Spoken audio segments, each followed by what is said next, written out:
Hello friends, स्वागत है आपका साइंस स्टडी के यूट्यूब चैनल पे। आज हम पढ़ेंगे भारत का इतिहास। भारत के इतिहास में हम चंद्रगुप्त मौर्य, अशोक और बिंदुसार पढ़ चुके हैं। ठीक है, हमने सबसे पहले मौर्य वंश शुरू किया था। ठीक है, तो उसमें हमने चंद्रगुप्त मौर्य, फिर उसके बाद उसका बेटा 298 ईसा पूर्व में बिंदुसार, उसके बाद बिंदुसार का बेटा अशोक जो 272 ईस्वी में बना था शासक। ठीक है, 269 में राज्याभिषेक हुआ था, 273 में उसका राज्यारोहण हुआ था। ठीक है, 269 में उसका राज्याभिषेक हुआ था। और अशोक के बाद कोई ऐसा शासक आया नहीं मौर्य वंश में जिसने कुछ महत्वपूर्ण कार्य किए हो। ठीक है, अशोक के बाद मौर्य वंश का पतन होना शुरू हो गया और धीरे धीरे 185 ईसा पूर्व में मौर्य वंश समाप्त हो गया। ठीक है, अब बात करते हैं मौर्य प्रशासन। मौर्य प्रशासन किस प्रकार था? मौर्य प्रशासन में सामाजिक व्यवस्था क्या थी, मौर्य प्रशासन में राजनीतिक व्यवस्था क्या थी, और कर व्यवस्था क्या थी, और न्यायिक व्यवस्था क्या थी। तो इसके बारे में बात करेंगे।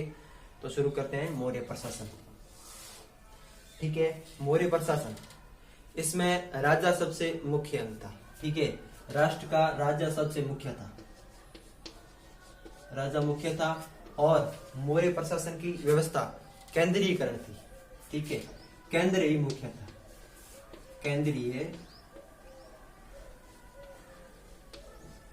केंद्रीयकरण व्यवस्था थी। और मौर्य प्रशासन में राजतंत्रात्मक व्यवस्था, राजतंत्रात्मक शासक था। ठीक है, राजतंत्रात्मक शासन अर्थात राजा का शासन, तंत्रात्मक शासन, राजतंत्रात्मक शासन। ठीक है, राजतंत्रात्मक शासन था, मुख्य था राजा, राजा के नीचे पुरोहित वगैरह वगैरह कुछ ऐसे थे। तो राजा, अब बात करते हैं राजा। ठीक है, राजा की सहायता के लिए, ठीक है, राजा था और राजा की सहायता के लिए राजा के 18 अधिकारी थे, 18 अधिकारी नियुक्त किए गए थे। ठीक है, राजा की सहायता के लिए 18 अधिकारी नियुक्त होते थे। 18 जैसे पुरोहित, समाहर्ता वगैरह वगैरह, तो 18 अधिकारी नियुक्त। ठीक है, तो 18 अधिकारी में पुरोहित सबसे महत्वपूर्ण या मुख्य अधिकारी था। पुरोहित सबसे मुख्य अधिकारी था।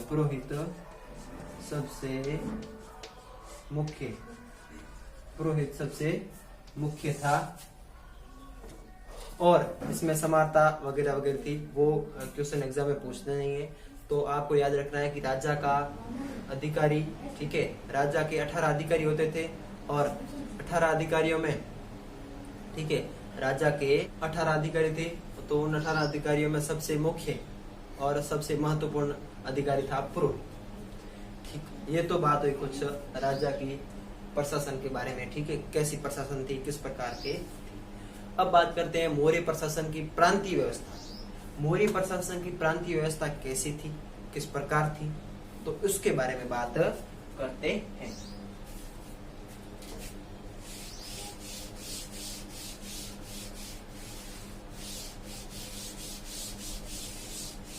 मौर्य प्रशासन की बात करते हैं। प्रांतीय व्यवस्था,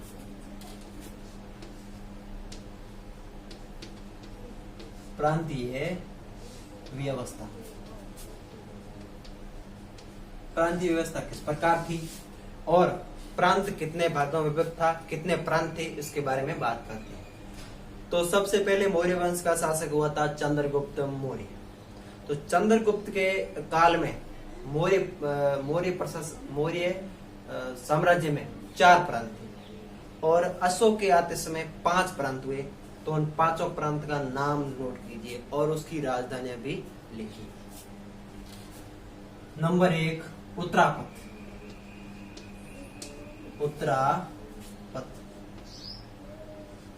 ठीक है, उत्तरापत की राजधानी थी तक्षशिला, जहां पर विद्रोह हुआ था और बिंदुसार ने सुसीम को भेजा, लेकिन सुसीम असफल हुआ। तो अशोक को तक्षशिला भेजा था विद्रोह दबाने के लिए, तो अशोक वहां पर सफल हुआ।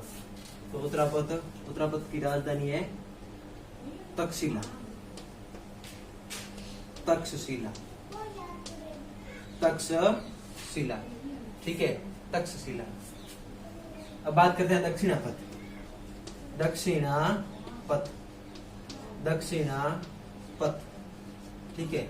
दक्षिणापथ की राजधानी थी सुवर्णनगरी, ठीक है, सुवर्णनगरी, सुवर्णगिरी, नगरी नहीं सॉरी, सुवर्णगिरी, ठीक है।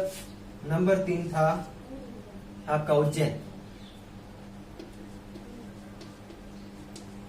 जिसकी राजधानी थी उज्जैन, जिसकी राजधानी थी उज्जैन की। चौथा मध्य देश, ठीक है, मध्य देश, जिसकी राजधानी थी मध्य देश, जिसकी राजधानी थी पाटलिपुत्र,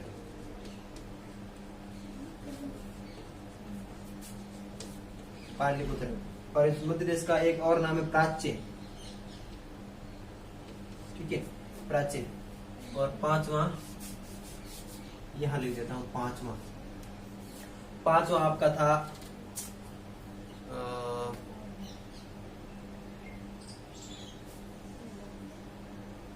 पांचवा था कलिंग, ठीक है, और जिसकी राजधानी थी तोसली, ठीक है, कलिंग।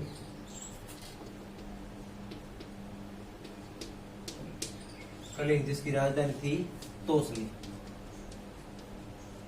इस प्रकार से हम 5 प्रांत थे अशोक के, ठीक है, अशोक के समय 5 प्रांत थे, कलिंग, सॉरी पहले उत्तरापथ, दक्षिणापथ, अवंती, मध्य देश और कलिंग।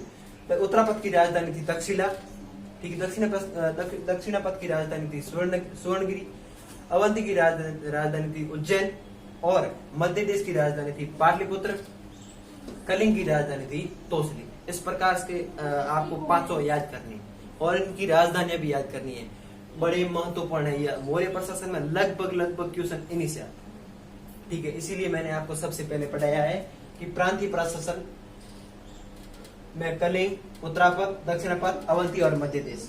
मध्य देश की राजधानी पाटलिपुत्र, सही है, सिंपल, मध्य देश की राजधानी पाटलिपुत्र, पाटलिपुत्र बस, ठीक है। और अवंती की राजधानी उज्जैन, जहां अशोक रहता था खुद, जहां अशोक का दुर्ग था, मुख्य अशोक का केंद्र था उज्जैन, ठीक है। बात करते हैं उत्तरापथ, उत्तरापथ की राजधानी तक्षशिला, ठीक है। बात करें तो दक्षिणापथ, दक्षिणापथ की राजधानी सुवर्णगिरी, ठीक। और कलिंग, कलिंग की राजधानी तोसली। कलिंग से आपको याद हो जाएगा कि यहाँ कलिंग में युद्ध हुआ था, तो कलिंग की राजधानी थी तोसली, ठीक है। इस प्रकार से आपको याद करना है क्या, उत्तरापथ, उत्तरापथ तक्षशिला, दक्षिणापथ सुवर्णगिरी, ठीक है, और मध्य देश पाटलिपुत्र, और अवंती उज्जैन, कलिंग तोसली, कलिंग तोसली, अवंती उज्जैन, मध्य देश पाटलिपुत्र और उत्तरापथ तक्षशिला, दक्षिणापथ सुवर्णगिरी। इस प्रकार से आपको याद रखना है, ठीक है। इस प्रकार से आपको 500 याद रखने। अब बात करते हैं प्रांतों से नीचे क्या था। प्रांतों से नीचे जिला प्रशासन था, ठीक है, और जिले से नीचे ग्राम प्रशासन था, ठीक है। इस प्रकार से आपको याद रखना है।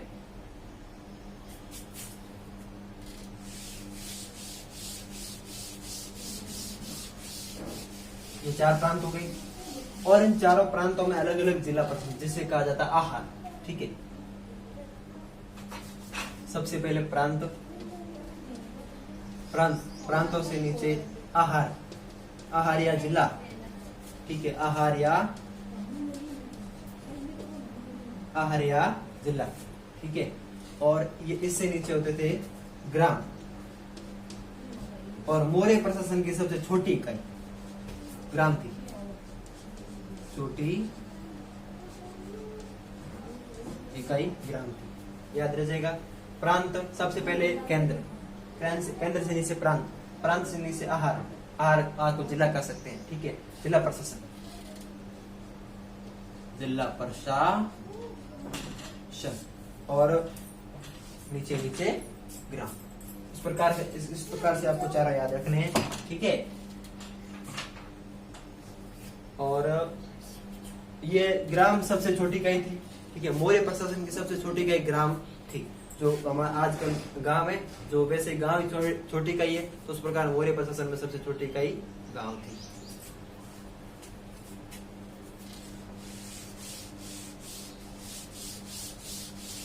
ठीक है। इस प्रकार से आपको अब एक युक्त पद आता था, युक्त पद, ठीक है, युक्त पद। मौर्य प्रशासन में ये युक्त पद था जो अशोक ने निर्धारित किया था, अशोक द्वारा निर्धारित,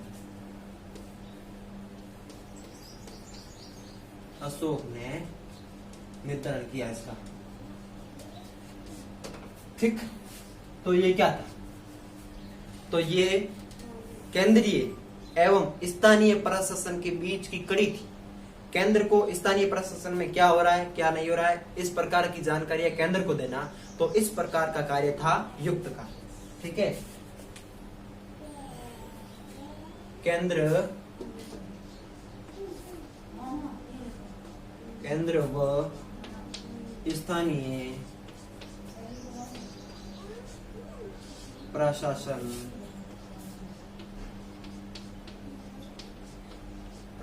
की कड़ी था कौन, युक्त, ठीक है। केंद्र एवं स्थानीय प्रशासन की कड़ी था कौन, युक्त। युक्त ही ऐसा व्यक्ति था जो केंद्र एवं स्थानीय प्रशासन के बारे में जानकारी देता था।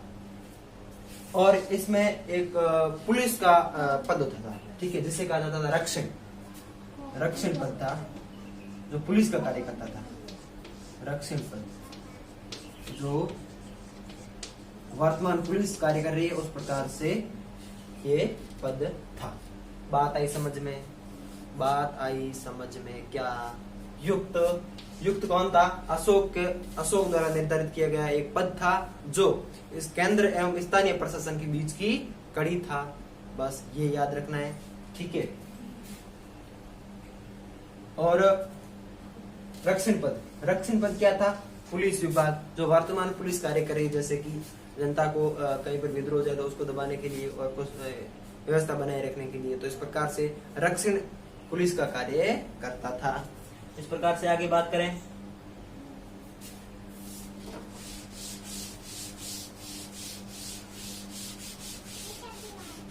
ठीक है, आगे बात करें तो ग्राम था। ग्राम मैंने आपको पढ़ाया कि जिले के नीचे ग्राम था, तो ग्राम का मुखिया ग्रामीण कहलाता, ग्रामिक कहलाता, ग्राम का मुखिया ग्रामिक कहलाता था, ग्राम का मुखिया। और 10 गांवों का नियंत्रण, 10 गांवों का नियंत्रण जो करता था उसे गोप कहा जाता था। गोप कहते 10 गांव है, इनका एक प्रधान था, 10 गांवों का प्रधान या 10 गांवों का जो नियंत्रण करता था उसे ही हम कहते थे गोप। अब वर्तमान में पंचायत समिति है, तो पंचायत समिति का जो मुखिया होता है प्रधान, वो 10 गांवों का नियंत्रण रखता है, ठीक है। तो इस प्रकार से तो वर्तमान प्रधान को पहले गोप कहा जाता था। आपको बस इतना याद रखना है कि जो 10 गांवों का नियंत्रण करता था उसे गोप कहते थे। अब एक और पद था राजुक, ठीक है, राजुक।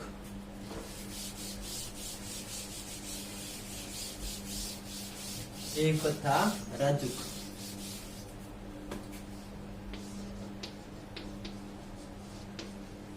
राजुक पद ये क्या था, तो ये गांवों में कर इकट्ठा करने वाला व्यक्ति था।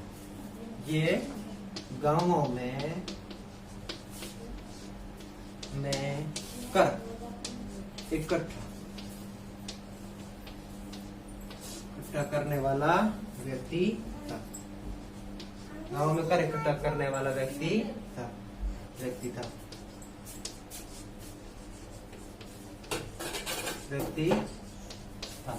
राजू कौन था, गांवों में कर इकट्ठा करने वाला व्यक्ति था। प्रादेशिक कौन था, ठीक है, एक पद होता था प्रादेशिक, एक पद था प्रादेशिक।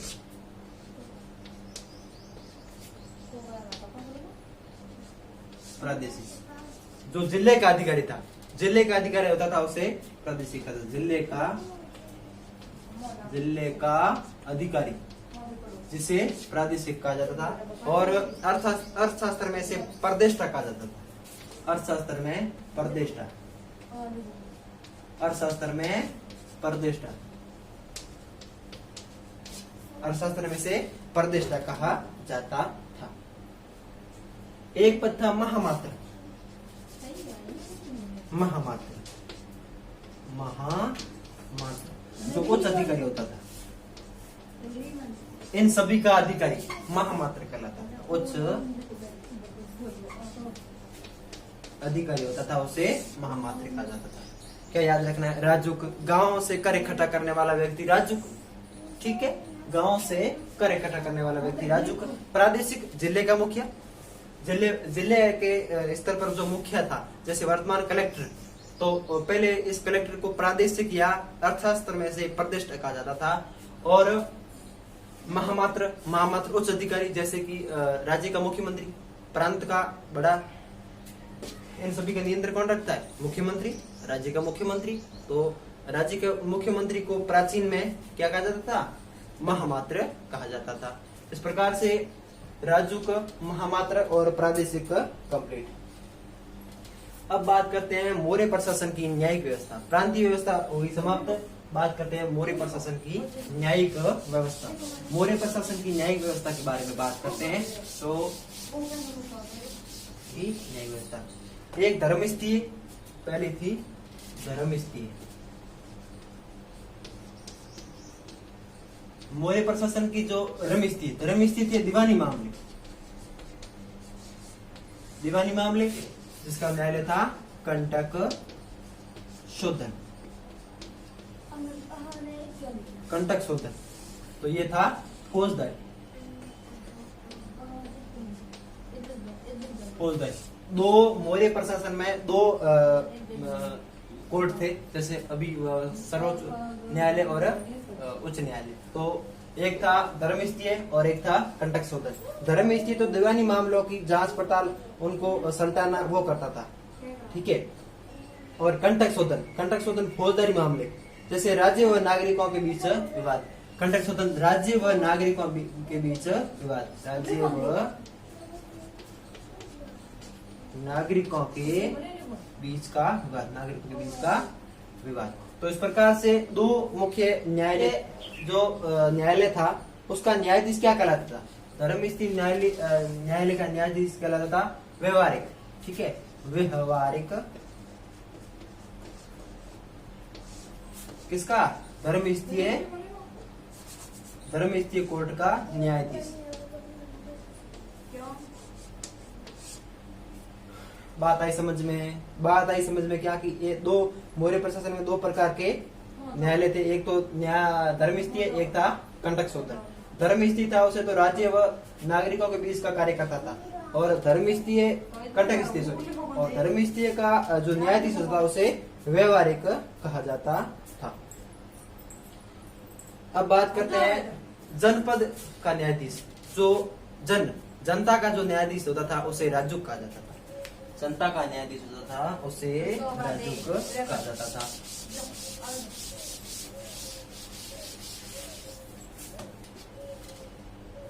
जनपद का न्यायाधीश, जनपद का न्यायाधीश, जनपद का न्यायाधीश क्या कहलाता था? राजुक कहलाता था। राजुक क्या? जनपद का न्यायाधीश, जनपद अर्थात जनता का न्यायाधीश क्या कहलाता था? राजुक कहलाता था।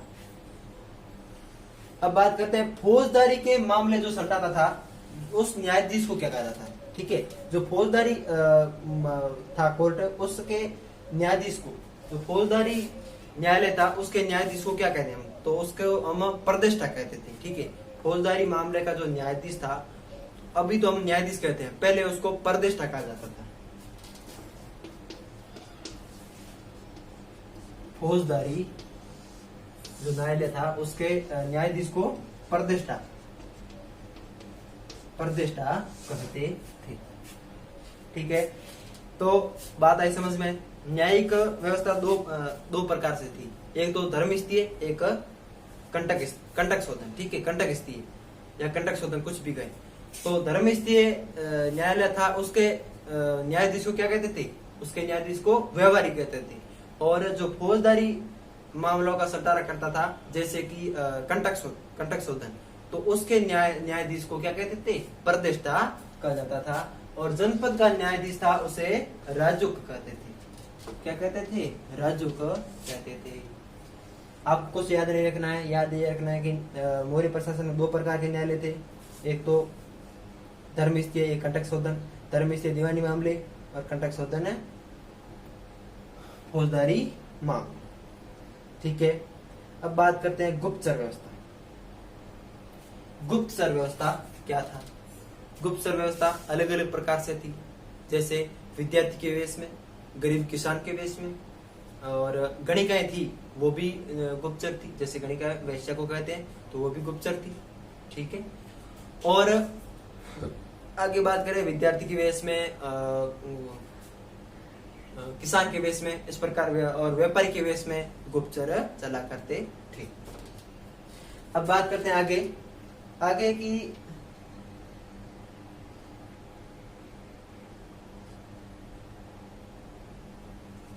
आगे बात करें कि गुप्तचर जो एक स्थान पर कार्य करते थे गुप्तचर, उसे संस्था कहा जाता था। और जो भ्रमण करते थे उस गुप्तचरों को क्या कहते थे, संचार। उस गुप्तचरों को संचारा कहता है।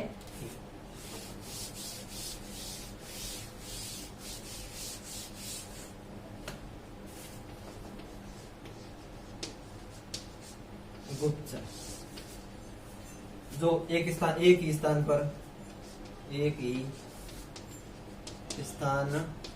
पर कार्य क्या कहलाते थे, एक स्थान पर कार्य क्या कहलाते थे, संस्था। और जो भ्रमण करते थे उसे क्या कहलाते थे, संचारा कहलाते थे। बस आपको गुप्तचर करना 2 याद रखनी है गुप्तचर व्यवस्था में। वो अलग अलग रूप धारण करके वो आपके आएगा नहीं एग्जाम में, ठीक है, वो ऐसे दिया हुआ है, पूछेगा नहीं आपको एग्जाम में, ठीक है। तो आपको ये याद रखना है। अब आज तो हमने पढ़े क्या, गुप्तचर व्यवस्था, ठीक है, प्रांतीय व्यवस्था और न्यायिक व्यवस्था। कल हम पढ़ेंगे सामाजिक व्यवस्था और एग्जाम रिलेटेड क्वेश्चन करवाएंगे। तो आपने आज क्या क्या सीखा? आपने ये सीखा कि मौर्य प्रशासन में न्याय व्यवस्था किस प्रकार थी, मौर्य प्रशासन में किस प्रकार के न्यायालय थे, और गुप्तचर किस प्रकार का था, मौर्य प्रशासन में प्रांतीय व्यवस्था किस प्रकार थी। तो इस प्रकार से हमने आज आपको ये पढ़ा दिया और कल पढ़ेंगे सामाजिक व्यवस्था। तो बस आज के लिए इतना ही, ठीक है, और कल पढ़ेंगे और आगे। धन्यवाद।